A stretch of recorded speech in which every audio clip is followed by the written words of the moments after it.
네, 그럼 지금부터 오늘의 마지막 세션 진행하도록 하겠습니다. 이번 시간에는 김재현 교수님께서 제2차 양자혁명 디지털에서 양자로라는 주제로 발표를 해 주시겠습니다. 큰 박수 부탁드립니다. 예, 반갑습니다. 제가 오늘 말씀드릴 게 사실은 제 생각에는 제일 먼저 했었어야 한다고 생각이 되는데 앞에 영어로 준비된 파일에다가 그 다음에 굉장히 전문적인 내용들이 나와가지고 조금 당황하셨을 것 같습니다. 근데 제가 오늘 준비한 거는 그냥 쉽게 들을 수 있도록, 물론 조금 생각은 하셔야 되겠지만 해보겠습니다. 2차 양자혁명, 나노와 디지털을 넘어. 여러분들 나노하고 디지털은 다 익숙하시겠죠, 그죠? 저는 현재 연세대학교 양자정보기술연구원 원장으로 있습니다. 그리고 재작년에 연세대학교가 IBM 양자컴퓨터, 여러분들 연세대학교 그 뭐죠? 그게 뭐라 그러나? 이 심볼이 뭐죠? 마스컷? 이글. 예, 지금 연세대학교 도입한 양자컴퓨터, IBM 양자컴퓨터 127큐비트짜리가 이글 시스템입니다. 딱 여러분들 학교 이름하고 맞는데 여러분들은 누구나 다 그냥 공짜로 쓸 수 있습니다. 단 어떻게 쓰느냐 알아야 되겠죠. 그래서 이걸 쓰려면 뭐 여러분들 PC를 쓰려면 뭐 마이크로소프트 윈도우 시스템을 알아야 되듯이 양자 컴퓨터도 어떻게 명령을 내려야 할지 이런 데 대해서 키스킷이라는 소프트웨어가 있는데 그걸 여러분들 PC에 노트북에 설치를 해야 되고 또 그 안에 랭귀지는 또 파이썬이에요. 파이썬에 대해서 기본적인 좀 지식이 있어야 되고 그렇게 하면 여러분들이 여러 가지 설치하는데 복잡한데 그걸 갖다가 곧 우리가 클릭으로 인스톨을 할 수 있게끔 준비를 했습니다. 그래서 여러분들이 여기 양자정보기술연구원의 홈페이지에 한 번씩 들어가 보면 언제쯤 준비됐다 하는 걸 갖다가 알 수 있을 겁니다. 네. 안 넘어가지? 됐습니다. 네, 시작하기 전에 여러분들한테 퀴즈를 하나 하겠습니다. 이 퀴즈 보신 분들도 있을 것 같아요. 여기 어떤 사람이 길을 갑니다. 길을 가는데 길 위에 검문소가 2개가 있어요. 사람이니까 우리말로는 사람을 갖다가 어떻게 구분합니까? 흔하게 남녀, 노소 이렇게 구분하죠, 그죠? 근데 길을 가는데 검문소가 2개가 있어요. 여기 첫 번째 검문소에서는 남자 출입 금지, 두 번째 검문소에서는 여자 출입 금지 이러면 누가 통과할 수 있습니까? 아무도 통과 못합니다, 그죠? 자, 이게 남자하고 여자는 서로 대립되는 형질로 생각해서 인포메이션으로 보면 1하고 0 이렇게 생각하면 되겠습니다. 다음에 여기다가 이 가운데다가 검문소를 왜 이러지? 검문소를 하나 더 넣겠습니다. 검문소를 하나 더 넣는데 여기다가는 아까 남녀 말고 또 뭐가 있다 그랬죠? 노소 했습니다. 자, 여기다가 노인 출입 금지 그러면 어떻게 될까요? 그러면 여기에 통과하는 사람이 하나 있을까요? 정상적으로 생각하면 없겠죠. 그거는 이제 고전적인 디지털적인 생각이고 제가 좀 이따가 양자역학적으로 어떻게 되는지 말씀을 드리겠습니다. 우선 우리가 양자정보 이렇게 하는데 정보가 우리나라에서는 이렇게 한글로 정보 이렇게 씁니다. 그 다음에 인포메이션인데 이 정보라고 쓰는 단어가 사실 영어에 단어 2가지가 있습니다. 인포메이션하고 인텔리전스 2가지가 있습니다. 근데 군대 갔다 오신 분들은 이거 2개의 차이를 굉장히 잘 아실 것 같아요. 근데 하나는 인포메이션은 보통 우리가 오늘 이야기하는 퀀텀 인포메이션, 양자 정보입니다. 그런데 이 인텔리전스도 우리는 정보라고 합니다. 예를 들면 CIA가 뭐라고 그래요? Central Intelligence Agency라고 하는데 여기에 intelligence도 정보라고 번역을 합니다. 그런데 우리가 지금 이야기하는 것은 이 information입니다. 그런데 일본하고 한국은 다 information, intelligence 둘 다 정보라고 그럽니다. 그런데 중국 사람들은 이걸 갖다가 이렇게 씁니다. 제일 앞에 앉아 있는 학생 이거 한번 읽어보실까요?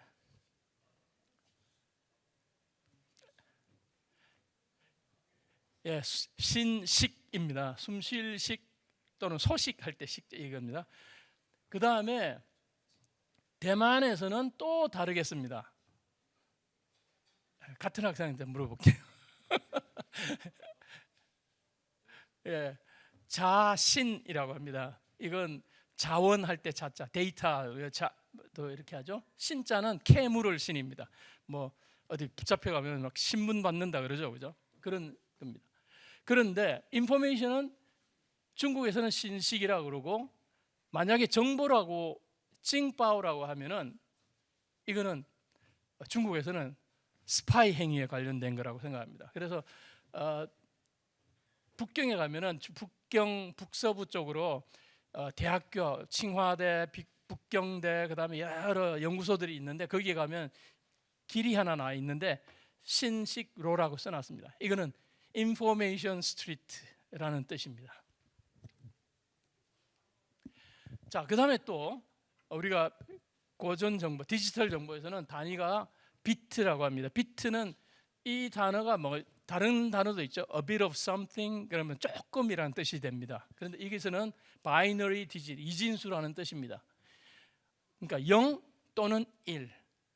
여러분들 초등학교 때 많이 하는 게임이 있습니다. 스무고개. 스무고개 하면 사실은 예, 아니오로만 답을 합니다. 예, 아니오 답하는 것 자체가 1과 0으로만 답을 하는 겁니다. 스무고개를 하면은 몇 비트가 되겠습니까? 예, 아니오가 20개가 되니까 20비트 문제가 됩니다. 20비트로 몇 개를 나타낼 수 있을까요? 2의 20제곱 2의 10제곱이 1024입니다. 그러니까 2의 20제곱은 1000 곱하기 1000 해서 100만 개를 표현할 수 있습니다. 그러니까 20개는 질문만 잘 던지면 100만 가지를 구별할 수 있다는 이야기입니다. 그래서 비트는 서로 대립되는 두 가지. 그래서 우리 말에도 그죠? 이렇게 흑백, 상하, 좌우, 앞뒤, 남녀, 노소, 수평, 수직 뭐 여러 가지가 있습니다. 그리고 우리가 학교 시험 칠 때는 사지선다를 하는데 사지선다는 사실은 넷 중에 하나를 선택하는 겁니다. 이거는 4개 중에 하나는 2비트 문제가 되는 거죠. 그 다음에 또 양자라는 말이 나옵니다. 양자는 이렇게 한자로는 이렇게 씁니다. 헤아릴 양, 아들 자자입니다. 이 양자라는 단어는 사실 1900년에 독일에 가면 여러분들 많이 볼 수 있는 국립연구소들이 있습니다. 상당히 많은 연구소가 막스 플랑크 이름을 따서 지었습니다. 그런데 막스 플랑크가 1900년에 뭘 생각하고 있었는가 하면 그때 당시에 산업혁명이 막 지나가지고 쇳물을 많이 다루고 또 그다음에 뜨거운 쇠의 온도를 갖다 측정을 해야 알아야 되는데 그 쇠를 달구면 처음에 무슨 색깔이 됩니까? 빨갛게 됩니다. 그죠? 빨갛게 됐다가 그다음 더 뜨거워지면 어떻게 됩니까? 노랗게 빛나다가 그 다음에는 어떤 색이 됩니까? 더 뜨겁게 하면 하얗게 됩니다. 그걸 갖다가 우리가 백열한다고 합니다. 흰 백자. 그걸 갖다가 고전역학으로 아무리 설명하려고 해도 설명을 할 수가 없었습니다. 그래서 막스 플랑크가 하다 안 돼가지고 야, 여기서 나오는 빛이 말이지 이게 연속적인 물 흐르듯이 이렇게 나오는 게 아니라 빛이 알갱이가 있어가지고 하나, 둘, 셋, 넷 이런 식으로 나온다면 어떻게 될까 하고 계산을 해봤더니 그 흑체 복사라고 하는 뜨거운 물체에서 나오는 빛을 예측할 수 있게 된 겁니다. 그래서 거기서 나오는 빛 에너지의 양이 덩어리져 있다 또는 이산적이라고 합니다. 그래서 그 퀀티티죠. 양이니까 퀀티티라고 해서 퀀텀이라는 말을 붙였습니다. 근데 이게 자자를 붙인 거는 우리가 입자들도 자를 붙이는데 또 뭡니까? 우리 여기 여러분 앉아 있는 의자 이렇게 또 그냥 뭐 아무 그냥 이름 그냥 붙이죠, 그죠? 자자 붙이는데 일본 사람들이 또 여자아이 이름에다가 자자를 붙입니다. 그래서 우리나라에도 자자 붙은 여자분들이 많이 있죠. 그래서 그 양자라는 이름은 사실은 퀀텀의 번역으로서 일본 학자가 붙였습니다. 이거는 뭐 중국, 한국, 대만 할 것 없이 다 이 말을 쓰고 있습니다. 자, 이 양자라는 아이디어, 빛 에너지의 양이 이렇게 똑똑똑똑 떨어져 있다. 연속적인 게 아니라 그런 아이디어를 써서 아인슈타인이 1905년에 광전 효과를 설명했습니다. 그러니까 금속에다가 빛을 쬐면 전자가 튀어나옵니다. 빛 알갱이 하나가 전자 하나를 쳐낸다라는 뜻에서 빛의 입자적인 성질을 설명을 했습니다. 그 다음에 1913년에는 또 닐스 보어가 수소 원자 핵 주변에 전자, 수소 원자 핵은 플러스 전기고 그 주변에 전자가 있는데 전자가 태양계의 태양 주위를 도는 행성처럼 이렇게 돈다고 생각했어요. 그런데 그 전자의 궤도가 연속적으로 있는 게 아니라 궤도가 띄엄띄엄 떨어져서 양자화되어 있다 해가지고 수소 원자의 스펙트럼을 설명했습니다. 수소 원자에서 빛이 나오는 것들도 이렇게 띄엄띄엄 떨어져 있는 겁니다. 근데 그러면 한 궤도에서 다른 궤도로 전자가 팍 뛰어 나가야 되든지 들어오든지 뭐 이렇게 하면서 그 차이 나는 만큼의 에너지가 튀어나오는데, 그래서 나온 아이디어가 전자가 한 궤도에서 다른 궤도로 튀어간다라는 뜻에서 양자 도약, 퀀텀 점프라는 말이 나왔고 또는 퀀텀 리프라는 말이 나왔습니다. 그러니까 이렇게 계단을 조금씩 걸어서 올라가는 경사를 올라가는 게 아니라 1층에서 2층으로, 2층에서 3층으로, 또 3층에서 2층으로 뭐 이런 식으로 튀어다닌다라는 뜻에서 이렇게 냈는데, 이 말을 요즘은 물리학자들보다 오히려 경영학자들이 더 많이 쓰고 있죠. 예. 그리고 1924년에는 루이 드브로이라는 프랑스의 굉장히 귀족 가문의 왕자님이 박사학위를 하겠다고 들어왔습니다. 그래서 그 지도 교수가 랑제방이라는 교수였는데, 이분이 이 아인슈타인이 광전 효과 이야기를 설명했다는 걸 듣고 나서 광전 효과에서 빛이 어떻다고 했습니까? 알갱이라고 했죠. 입자라고 했는데 그 전에는 빛은 파동이라고 알고 있었거든요. 그랬더니 드브로이가 어떻게 생각했는가 하면, 그때 이제 막 이 전자 이런 것들이 발견된 지 얼마 안 됐을 때인데 전자는 입자라고 생각을 하고 있었죠. 자, 위에서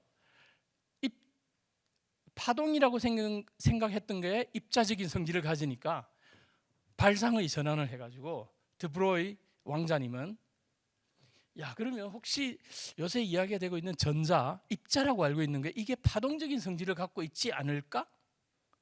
그래서 논문을 썼습니다. 박사학위 논문으로 제출을 했는데 그 페이지 수가 한 20페이지밖에 안 되는 거예요. 굉장히 귀족 집안에 돈도 많고 권력도 있고 이런 분이 학과장한테 논문을 딱 냈더니 그 유명한 랑제방 박사님이 보고 정말 기한집 자제분 너무 심하다. 아무런 실험적 증거도 없는데 이걸 박사학위 받겠다고 내놨네. 뭐 어디를 봐서 전자가 파동이야. 근데 이걸 갖다가 그 왕자님한테 이거 말도 안 됩니다 이렇게 할 수는 없고, 고민을 한참 하다가 마침 이 자기 학교에 방문하겠다는 아인슈타인 박사한테 그 논문을 보냈습니다. 아인슈타인이 보면 왕자님 이거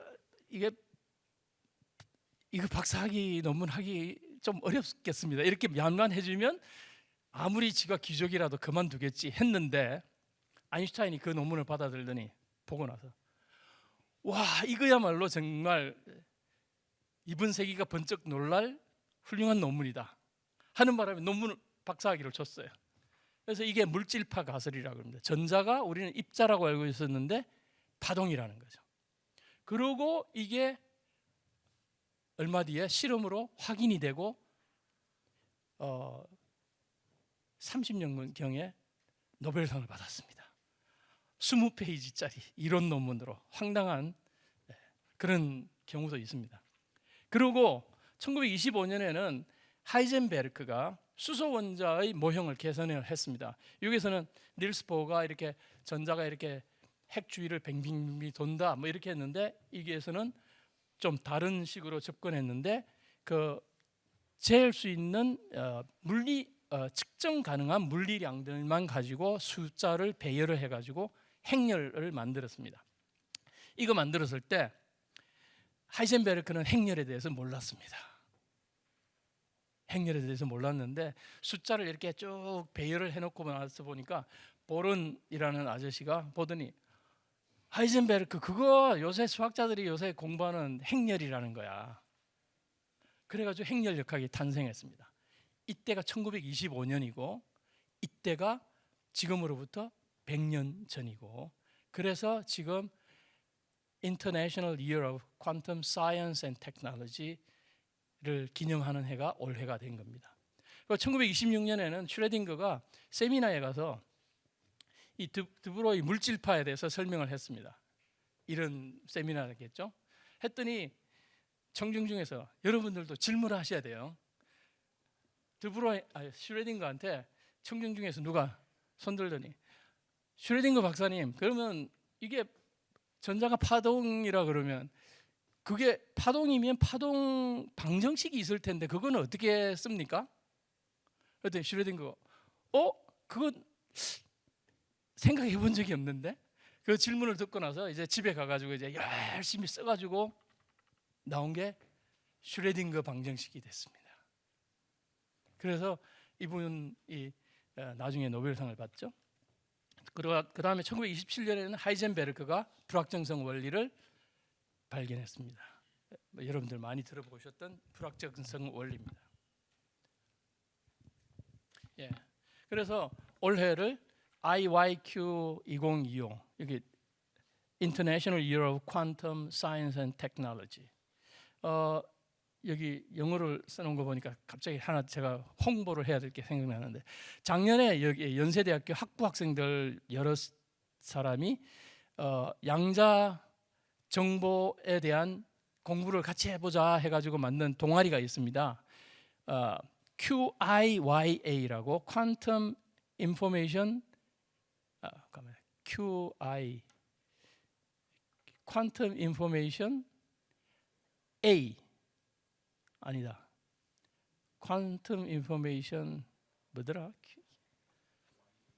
연세 아카데미, 퀀텀 인포메이션 연세 아카데미 이래가지고 거기서 여러 가지 행사를 또 하고, 그 다음에 또 여름에는 해커톤 양자 컴퓨터 경진대회도 하고, 그 다음에 강연회도 열고 이러니까 학부생들 계시면 QIYA, 이게 좀 발음하기가 쉽지 않은데 많이 참고해 주시면 좋겠습니다.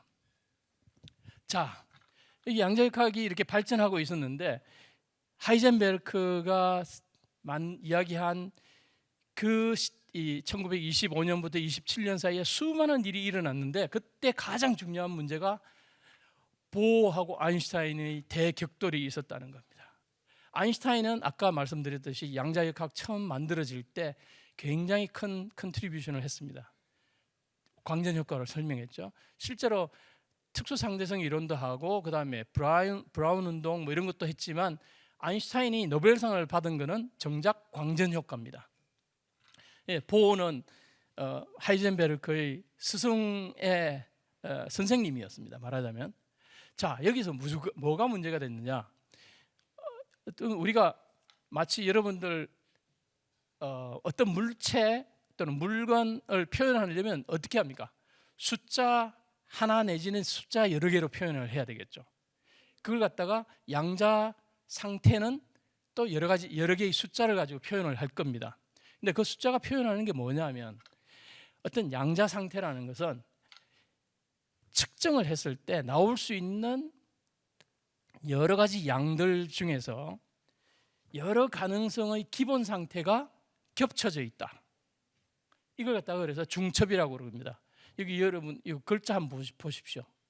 첩첩산중할 때 이게 이 글자를 쓰거든요. 막 한참 쌓아놨죠, 그죠? 굉장히 첩첩산중처럼 중자는 이게 겹친다는 뜻이고, 그래서 슈퍼포지션이라는 말을 중첩이라고 번역합니다. 이런 양자 상태에 대해서 여러 가능성이 중첩이 되어 있습니다. 쌓여 있습니다. 그런데 여기다가 측정을 하는데 measurement, 말을 키를 잰다든가 몸무게를 잰다든가 이런 것들이 다 측정이죠. 근데 고전역학은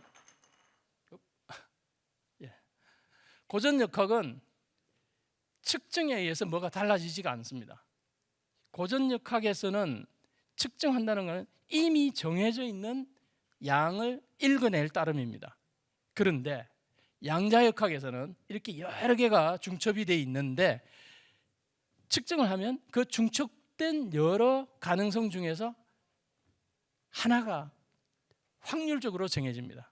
마치 여러분들이 시험 사시선다 시험 문제 칠 때 1, 2, 3, 4 중에서 이게 어느 게 제일 가능성이 높을까 이렇게 찍듯이 그런 상황이 양자역학이라는 거죠. 확률적으로 정해진다는 겁니다. 그래서 아인슈타인의 이 말을 들었더니 어떤 사람들은 아인슈타인이 양자역학이 너무 어려워서 아인슈타인도 이해를 못했다 그러는데 그거 틀린 말입니다. 아인슈타인은 너무너무 잘 알았어요. 너무너무 잘 알기 때문에 이런 상황을 받아들일 수가 없었던 겁니다. 그래서 아인슈타인은 이걸 못 받아들여 가지고 확률적이라고 하니까 야, 그럴 리가. 아인슈타인은 평생을 결정론을 믿고 이렇게니까 저렇게 된다, 이런 결정론을 믿고 있었는데, 그래서 이 확률론에 반대해서 신은 주사위 노름을 하지 않을 텐데 이런 말도 했고, 그 다음에 측정에 의해서 비로소 양자 상태가 어느 하나로 정해진다는 말에 대해서 야, 그러면 달을 아무도 안 쳐다보면, 그러니까 달을 측정하지 않으면 달이 없다는 말이야? 말도 안 돼. 이런 식으로 반발을 했던 겁니다. 그러다가 1935년에 아인슈타인이 동료들 포돌스키, 로젠과 함께 EPR에 관한 실험을 제안하는 사고 실험을 제안을 하는 논문을 썼습니다. 이것이 양자 얽힘이 처음 나타나게 된 겁니다. 그래서 바로 비슷한 시기에 슈레딩거도 또 비슷한 제안을 했습니다. 슈레딩거도 여기서는 결정론을 믿는 사람이었던 거예요. 그래서 슈레딩거 고양이 여러분들 아시죠?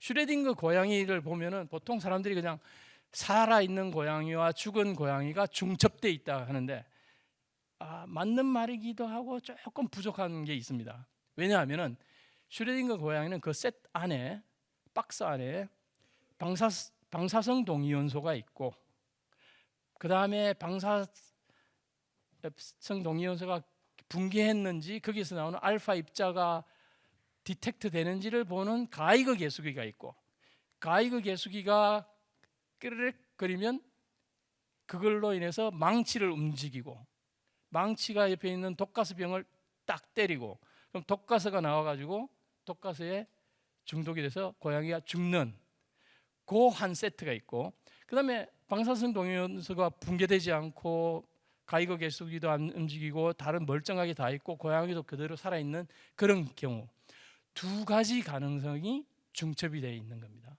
두 가지 가능성이. 그런데 그 안에 있는 구성원들, 자유도들, 그러니까 방사성 동위원소, 가이거 계수기, 망치, 독가스병, 고양이, 이런 것들의 자유도들 사이에는 얽혀 있다, 이렇게 표현합니다. 그러니까 슈레딩거 고양이는 사실은 두 가지 가능성이 중첩되어 있는 게 사실이지만 그 구성원들 사이에는 얽힘이 있다, 이렇게 표현을 합니다. 자, 이런 어려운 문제, 그러니까 철학적인 문제죠. 그러니까 비결정론적, 양자역학은 비결정론, 여기서 보듯이 비결정론적입니다. 이걸 양자 측정 문제라고 하는데, 이 문제에 대해서 아인슈타인은 계속 집요하게 물고 늘어졌고 이런 양자 얽힘 EPR을 제안을 했기 때문에 지금 우리가 제2차 양자혁명을 맞이하고 있습니다. 그렇지만 그때 당시 1930년대, 40년대, 50년대 이때 사람들은 학생들이 고민하면 여기 있는 학생들 다들 야 결정론이 맞아 아니면 확률론이 맞아 막 이렇게 고민을 할 수 있겠죠. 근데 실험을 하면은 양자역학이 너무너무 잘 맞는 거예요. 그래서 학생들이 교수님한테 교수님 이거 어떻게 해서 그렇게 됩니까? 이러면 교수님도 사실은 잘 모르겠거든요. 야 영어로 shut up, just calculate it. 닥치고 그냥 해. 이런 식의 태도가 1차 양자혁명을 끌어냈습니다. 그러니까 모르지만 하여튼 이게 해보니까 실험하니까 다 그대로 돼. 그래서 원자, 분자 구조를 이해를 하게 됐고 여러분들 멘델레이에프 주기율표 있죠. 멘델레이에프 주기율표 같은 것은 사실은 1000년 이상의 경험이 농축이 된 겁니다. 그런데 왜 그렇게 되는지는 모르고 있었는데 양자역학으로 멘델레이에프의 주기율표를 이해하게 됐기 때문에 연금술을 우리가 알케미라고 합니다. 드디어 알케미가 케미스트리가 진정한 의미에서 케미스트리가 된 겁니다. 그래서 원자와 분자 구조를 이해할 뿐만 아니라 물질을 합성하게 되고 에너지공학, 화학공학, 재료공학 이런 새로운 학문 분야들이 막 나오면서 지금 여러분들 주변에 있는 모든 것 거의 대부분이 사실은 양자역학의 세례를 받은 겁니다. 그 다음에 우리가 알고 있는 생명현상들 DNA 결합 이것도 양자역학이 작용하고 있습니다. 그 다음에 여러분들이 눈으로 보는 것 저를 보고 계신데 빛이 들어와서 망막에 있는 로놉신을 두드리면 그게 신경을 촉발합니다. 보는 것, 냄새 맡는 것, 맛보는 것 다 양자역학적인 현상입니다. 다음에 굉장히 중요한 거 햇볕을 받아서 빛 에너지를 분자 구조로 바꾸는 거 그걸로 광합성을 하지 않습니까? 이걸로 우리가 먹고 사는 겁니다. 이것도 양자역학입니다. 더구나 우리가 잘 알고 있는 것은 반도체 소자, 레이저 이런 것들 다 양자역학 때문에 만들어진 겁니다. 그래서 궁극적으로는 20세기에 정보통신 기술 혁명이 일어났습니다. 이걸 1차 양자혁명이라고 합니다. 그러니까 우리의 물질 세계를 다 바꾸어 놓은 겁니다. 양자역학이. 여기까지는 1차 양자혁명입니다. 그런데 닥치고 그냥 해 했는데 어떤 사람들은 그래도 궁금해서 못 참겠어 하는 사람들이 있었습니다. 이 사람들 중에 존 벨이 있었습니다. 1935년에 아인슈타인이 제안했던 게 아인슈타인이 맞는지 양자역학의 예측이 맞는지 이걸 갖다가 확인할 수 있는 실험 방법을 만들었습니다. 근데 실험은 할 수가 없고 그래서 이 사람이 제안한 확인할 수 있는 방법이 벨 부등식이었습니다. 벨의 부등식. 근데 이 벨의 부등식에서 아인슈타인이 맞는지 양자역학이 맞는지를 확인할 수 있는 실험을 해온 사람들이 1970년대, 80년대, 90년대에 걸쳐서 존 클라우저, 알랭 아스페, 안톤 자일링거 이런 사람들이 했고 2022년 3년 전이죠. 노벨 물리학상을 받았습니다. 존 벨, 존 클라우저, 알랭 아스페, 안톤 자일링거 이분은 진작에 돌아가셨고 이분은 2023년 퀀텀 코리아에 왔었고요. 이분은 여러 번 왔습니다. 이분도 제가 일하고 있던 고등과원에 몇 번 왔다 갔습니다. 자, 2차 양자혁명의 여러 가지 재밌는 사건들이 이제 벌어지게 됐습니다. 그게 다 양자정보과학 기술이라는 이름을 가지고 있습니다. 1984년에 베넷 브라사드가 양자 암호를 발명했습니다. 1985년에는 데이비드 도이치가 양자 병렬 알고리즘을 했습니다. 그러니까 디지털 컴퓨터로는 두 번 계산해야 될 걸 양자 컴퓨터로는 한 번 계산하면 된다. 두 번 해야 될 걸 한 번 하니까 대단하다. 그 이야기할 수도 있겠죠. 예. 1993년에는 찰스 베넷 등이 양자 텔레포테이션을 발명을 했습니다. 찰스 베넷은 3월 7일 날 여기 송도 국제 캠퍼스에서 와서 강연을 하십니다. 여러분 굉장히 재미있는 분입니다. 저하고는 아주 거의 한 20년째 지금 친분이 있는데 굉장히 재미있는 분입니다. 그 다음에 피터 쇼가 1994년에 양자 소인수분해 알고리즘을 발명을 했고, 그 다음에 양자 오류 정정 코드라는 것도 나오는데, 양자 컴퓨터의 약점이 뭐냐면 오류가 쉽게 생기고 오류가 생기면 그거 고치기가 힘든다는데, 그걸 피터 쇼가 또 할 수 있다 했습니다. 피터 쇼는 물리학자가 아니라 응용 수학자입니다. 그 다음에 그로브라는 사람이 검색 알고리즘을 만들었고, 이러고 있는 사이에 또 1999년에는 일본 NEC의 짜이 나카무라가 초전도 큐빗을 세계 최초로 만들었습니다. 그래서 다시 보자면 20세기 정보통신 기술은 지금 여러분들이 갖고 있는 스마트폰이나 뭐 이런 것들, 하드웨어는 그죠? 하드웨어 물질적인 부분은 양자 물리학에 기반한 겁니다. 특히 반도체 소재와 레이저 뭐 이런 것들. 그렇지만 여러분들이 쓰고 있는 스마트폰이나 아니면 뭐 컴퓨터의 소프트웨어나 운영 체제, 이거는 양자 물리학하고 전혀 관계가 없습니다. 이런 정보과학은 폰 노이만, 튜링, 셰넌 이런 사람들이 통신 이론, 그다음에 알고리즘 뭐 이런 것들을 갖다 만들었습니다. 그렇지만 양자 물리학하고는 전혀 관계가 없습니다. 그리고 이 물질적인 부분은 나노 기술을 타고, 나노가 뭡니까? 그리스어로 나노는 사실 이게 어원적으로 무슨 관련이 있는지 모르겠는데 난장이라는 뜻이라고 합니다. 그죠? 또 이게 보면 10 to the minus 9 meter, 그러니까 9 나노 뭐 이렇게 다 여러분들 잊지 말라고 지금 제가 말씀드리는 겁니다. 탄소의 결합거리가 0.15 나노미터 정도 됩니다. 인텔을 창업한 무어는 수십 년 동안 인텔을 운영하면서 보니까 반도체 칩에 들어가는 트랜지스터의 개수가 3년마다 4배로 늘어난다. 1.5년에 1년 반에 2배로 늘어난다는 걸 발견했습니다. 이걸 갖다가 무어의 법칙이라고 합니다. 그래서 트랜지스터의 크기가 1940년대에는 센티미터, 손가락 크기였습니다. 근데 이게 지금 여러분들이 갖고 있는 스마트폰에 있는 칩에 있는 트랜지스터들은 거의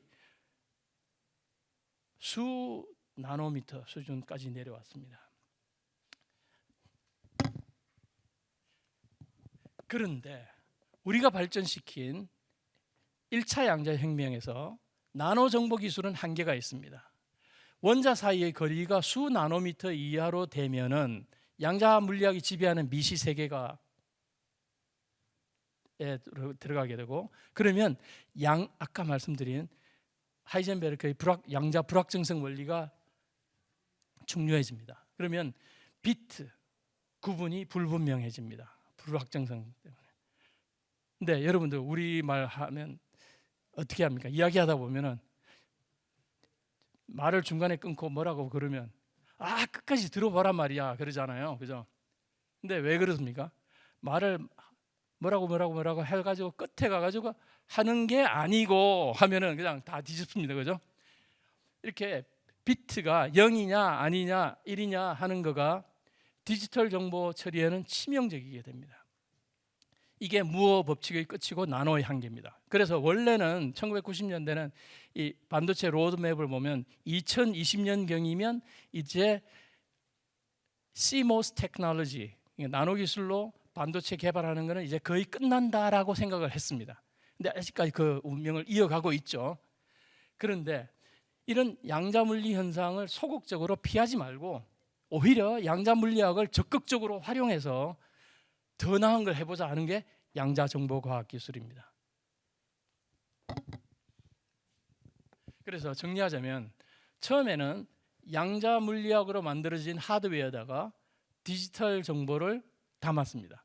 근데 이게 그릇이 점점 커졌습니다. 거기에는 나노 테크놀로지, 즉 더 작게 만드는 이 기술이 유효했습니다. 근데 이제는 이 그릇이 양자 하드웨어고 거기에 담는 정보까지도 양자 물리학으로 하자는 게 양자 정보 과학 기술입니다.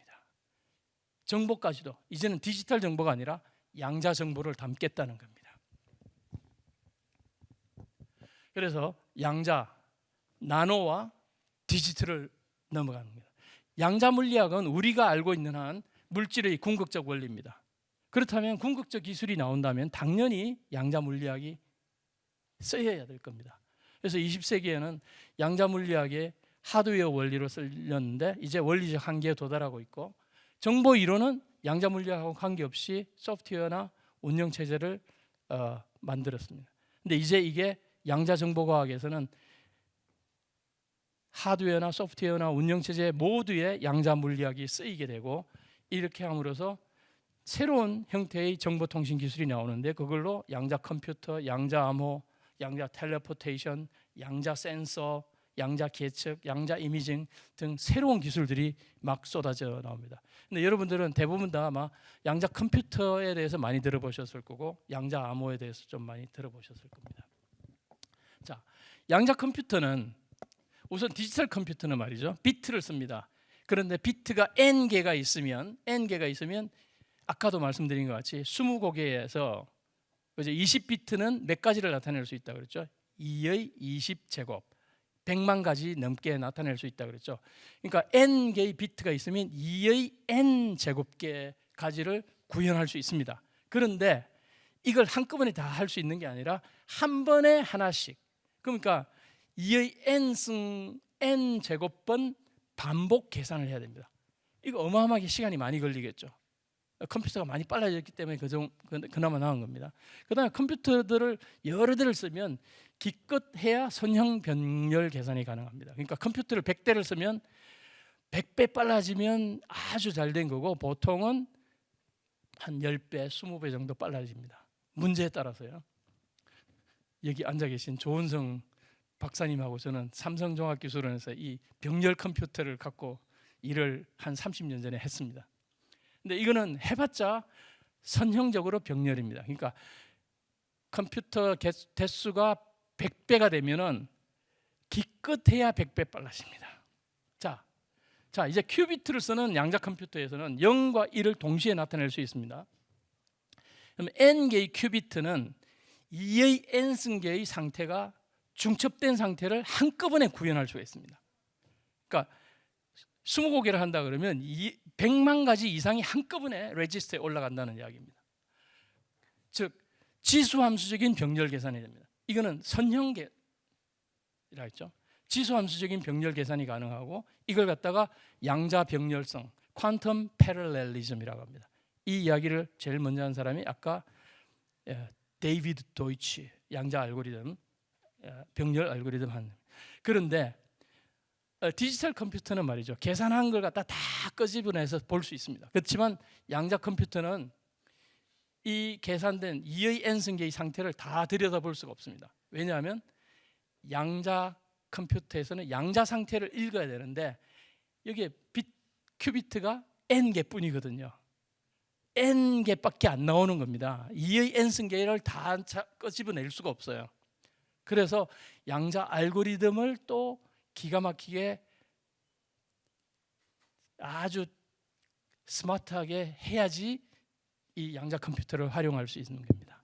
그래서 학생들 중에 뜻이 있는 분들은 양자 컴퓨터 만드는 것도 중요하지만 양자 컴퓨터를 어떻게 써서 디지털 컴퓨터보다 훨씬 좋은 계산 결과를 얻을 수 있을지 생각하는 게 중요하겠습니다. 여기 그림으로 보자면 디지털 컴퓨터는 인풋이 n 비트면 스루풋도 n 비트고 끝날 때도 n 비트로 끝납니다. 병렬 컴퓨터를 쓰면 여기 m이 뭐 100대가 된다, 1000대가 된다, 뭐 이렇게 할 수 있을 텐데 기껏해야 1000배 빨라질 겁니다. 근데 양자 컴퓨터는 말이죠, 양자 병렬성은 n 비트로 시작하는데 시작하면은 이 계산 공간이 삽시간에 2의 n승으로 확 커집니다. 이 n이 100만 이렇게 된다고 생각해 보십시오. n이 우선 100이라고 한번 해보십시다. 2의 10승의 10승, 2의 10승이 10의 3승, 1000이거든요. 10의 30승이 됩니다. 이 우주의 나이가 얼마인 줄 아세요? 10의 18승 초입니다. 100개의 큐비트면 10의 30승계의 숫자를 여기 안에 품고 있을 수가 있는 겁니다. 그런데 양자 컴퓨터로 계산이 끝날 때는 측정하면은 n 비트밖에 없습니다. 그러니까 이 계산 공간을 어떻게 잘 활용하느냐 하는 거가 양자 컴퓨터 활용에서 중요한 부분입니다. 자, 우선 양자 상태를 아까 김시호 교수님께서 막 열심히 설명을 하셨지만 다시 한번 제 방식대로 또 설명을 드리겠습니다. 양자 상태는 이렇게 씁니다. 이렇게 psi 그리스 글자로 쓰는데 요 괄호 안에 들어있는 것은 이 상태의 이름입니다. 이름. 근데 이 상태는 0이라는 상태하고 1이라는 상태를 포개해 놓은 겁니다. 중첩해 놓은 겁니다. 근데 A의 제곱 정도가 얘가 나타날 확률이고 B의 제곱 정도가 이 1로 측정이 될 확률입니다. 즉 이 가능성하고 이 가능성은 서로 배타적인 걸 놓습니다. 이걸 갖다가 서로 우리가 내적을 구하면 0이 된다고 합니다. 그래서 양자 상태는 가능성 1이 얼마만큼 있을지, 가능성 2가 얼마만큼 있을지 하는 걸로 하고 이 진폭의 제곱이 이 가능성 1이 나올 확률이 되는 겁니다. 자, 그래서 중첩에 대해서 다시 설명해 드리겠습니다.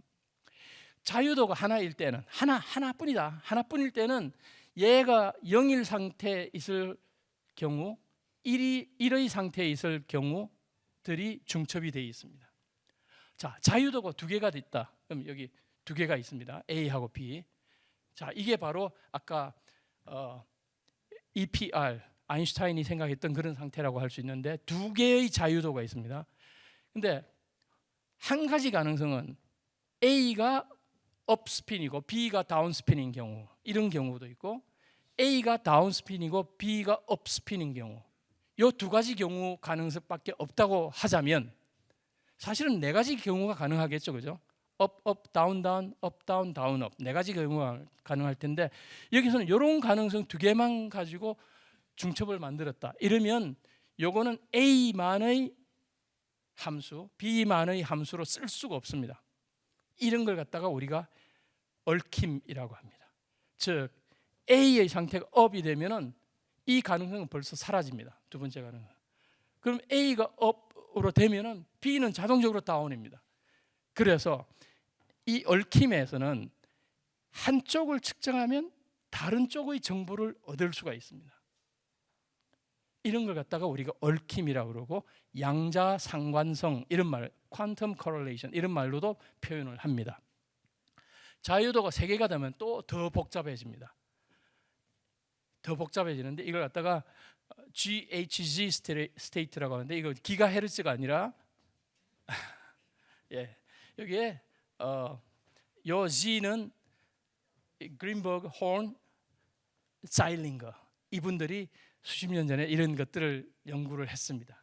굉장히 중요한 코렐레이션을 갖고 있는 스테이트입니다. 그러니까 양자 상태는 자유도가 커지면 커질수록 복잡도가 exponentially 지수함수적으로 늘어나니까 양자 디지털 컴퓨터가 감당할 수 없는 그런 상태들이 나오게 됩니다. 자, 그래서 양자 상태는 요 세로를 끈 괄호 이렇게 한 요 꺽쇠하고 사이에 이 상태의 이름 또는 설명이 여기 들어가게 됩니다. 그래서 예를 들면 빛을 이렇게 축 쏘면 그죠? 빛이 나가면 여기에 수직인 평면이 2차원이죠. 이 2차원 내에 전기장이 이렇게 진동을 합니다. 전기장의 방향을 우리가 편광이라고 하는데 그래서 이 2차원 평면 내에서 수평 평광, 수직 평광 이 두 가지를 가지면 모든 평광을 다 나타낼 수 있습니다. 이걸 갖다가 우리가 보통 베이시스 또는 기저 이렇게 이야기합니다. 또는 45도 평광, 마이너스 45도 평광만 있으면 모든 걸 나타낼 수 있습니다. 마치 한글 자모가 있으면 모든 글자를 다 쓸 수 있듯이 양자 상태에서는 이런 기저 벡터, 이 2차원 평광에 대해서는 이게 두 개만 있으면 되는 거죠. 그래서 이런 것들을 갖다가